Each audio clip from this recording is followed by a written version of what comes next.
Straight down. Look at that last ball of his spell. Takes the single. Gets to the for Parvez Hussain Imon. Bangladesh বনাম আরব আমিরাতের প্রথম match, টসে হেরে আগে ব্যাটিংয়ে বাংলাদেশ। ওপেনিংয়ে তামিমের সঙ্গী পারভেজ ইমন। প্রথম ওভারে 4-6-এ 10 রান সংগ্রহ বাংলাদেশের। দ্বিতীয় ওভারের চতুর্থ বলে বাংলাদেশ প্রথম উইকেট হারায়।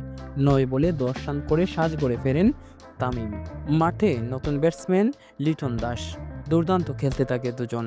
ষষ্ঠ ওভারের প্রথম বলে জাওয়াদুল্লাহর শিকার হয়ে মাঠ ছাড়েন দাস।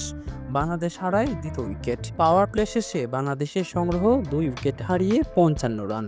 সার্কেল ওভার শেষ হলেও ইমনের কেমিও শেষ হয়নি। সানজিদকে পরপর 2টি ছক্কা হাঁকান ইমন।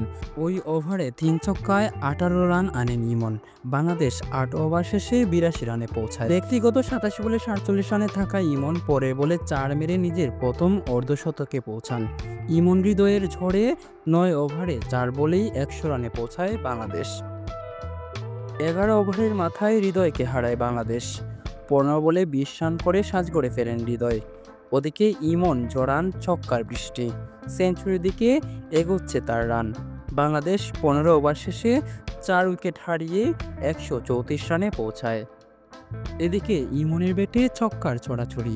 45 বলেই ব্যক্তিগত 80 রানে পৌঁছায় ইমন। মাত্র 20 রান করতে পারলেই তামিমের পর টি-20তে সেঞ্চুরি রেকর্ড করবেন তিনি। আউট হয়েও আউট হননি ইমন। 17তম ওভারে নো বলের মাধ্যমে বেঁচে ফেরেন ইমন। 52 বল থেকে 99 রানে ইমন রেকর্ড করতে মাত্র 1 রান দূরে।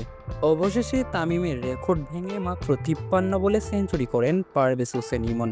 সেঞ্চুরি করেই শেষদায় রত হন ইমন, কিন্তু সেঞ্চুরির পরেই ক্লিন বোল্ড হয়ে মাঠ ছাড়তে হয় ইমনকে। বাংলাদেশ হারায় 7ম উইকেট। শেষ পর্যন্ত বাংলাদেশ 20 ওভার শেষে 191 রান করতে সক্ষম হয়।